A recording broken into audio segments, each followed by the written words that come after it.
শুভ কাজে কেন নারকেল ভাঙা হয়, সেটি প্রসাদ হিসাবে কেন বিতরণ করা হয়, রয়েছে গভীর কারণ। নারকেলকে নারিকেল, টেমকায়া ইত্যাদি বিভিন্ন নামে ডাকা হয়। মন্দিরের কাছে এবং মন্দির প্রাঙ্গণে দেবতাকে পুজো করে নারকেল ভাঙা হয়। কিন্তু কেন এমন করা হয়? যারা করে যারা করে না তাদের পরিণতি কি কি ঘটে? এই প্রথা কবে থেকে চলে আসছে? তা চলুন আজকের এই ভিডিওতে বিস্তারিতভাবে জেনে নেওয়া যাক।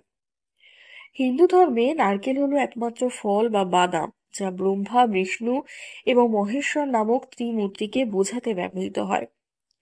পুরাণ অনুসারে বিষ্ণু যখন পৃথিবীতে অবতরণ করেন তখন তিনি মানব জাতির কল্যাণের জন্য লক্ষ্মী দেবী, নারকেল গাছ ও কামধেনু গরুকে নিয়ে এসেছিলেন। এছাড়াও নারকেলের বিভিন্ন অংশের প্রতীকী অর্থ রয়েছে। সাদা শস্য পার্বতী দেবীকে নির্দেশ করে। নারকেল জল পবিত্র গঙ্গা নদীর সঙ্গে যুক্ত। পুরাণ অনুসারে বাদামি খোলস কার্তিকেয়কে নির্দেশ করে। হিন্দু সংস্কৃতিতে নারকেল ভাঙার প্রথা খুবই গুরুত্বপূর্ণ। এটি বিশ্বাস, জ্যোতিষশাস্ত্র ও ধর্মের সঙ্গে সম্পর্কিত। কোনো পুজো করার সময়, জীবন, চাকরি বা ব্যবসায় নতুন কিছু শুরু করার আগে বা কোনো গুরুত্বপূর্ণ অনুষ্ঠানের আগে কিন্তু নারকেল ভাঙা হয়। অনেকেই বিশ্বাস করেন যে এর মাধ্যমে দেবতাদের আশীর্বাদ পাওয়া যায় এবং যে কোনো বাধা দূর হয়। মন্দিরে নারকেল না ভাঙলে কি হয়? এই প্রশ্নের উত্তর হলো কিছুই হয় না।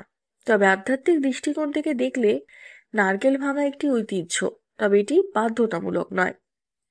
মন্দিরে নারকেল না ভাঙলে কিছুই হবে না, কারণ ঈশ্বরের প্রতি ভক্তি, মনোযোগ এবং আন্তরিকতাই হচ্ছে আসল। এছাড়াও অনেকে বিশ্বাস করেন যে আমাদের অহংকার নারকেল ভাঙার মতো ভেঙে যায়, তাই এই রীতি পালন করা হয়। শুধু তাই নয়, নারকেল ভাঙার সঙ্গে সঙ্গে সেই জলও ছিটানো হয়। বিশ্বাস করা হয় যে এর মাধ্যমে আমাদের দুঃখ, বাধা বা পাপ গণেশের কৃপায় দূর হয়ে যায়। নারকেল ভাঙলে যেমন ভেতরের সাদা অংশ বেরিয়ে আসে, তেমনি ভগবানের মন্দিরে আমাদের অহংকার দূর হলে আমাদের আত্মা শুদ্ধ হয়। নারকেল কোড়ানো যোগ করার পেছনের দর্শন কিন্তু এটাই। কেউ কেউ সংখ্যার বিচারে নারকেল ভাঙেন। আপনি যদি আপনার কাঙ্ক্ষিত বা চলমান প্রচেষ্টায় কোনো বাধা ছাড়াই সাফল্য পেতে চান, তাহলে বাধা দূর করার পথে থাকা শিশুদের একটি নারকেল ভেঙে দিলে ভালো ফল পাওয়া যায় বলেই কিন্তু মনে করা হয়। যারা কেরিয়ারে উন্নতি করতে চান বা অসুস্থতায় ভুগছেন, তারা তাদের সন্তানের জন্য 3টি নারকেল ভেঙে দিতে পারেন। পড়াশোনায় উন্নতি করতে চাইলে আপনার সন্তানের জ্ঞানার্জনের জন্য 5টি নারকেল ভাঙলে ভালো ফল পাওয়া যায়। দীর্ঘদিন ধরে ঋণের সমস্যা থেকে মুক্তি পেতে এবং মানসিক শান্তি পেতে 7টি নারকেল ভেঙে পুজো করা ভালো। যাদের সন্তান নেই তারা প্রতি বুধবার 9টি নারকেল পরপর 9 সপ্তাহ ধরে ভেঙে দেবতাদের নিবেদন করলে পুত্র সন্তান লাভ করেন বলে অনেকে বিশ্বাস করেন।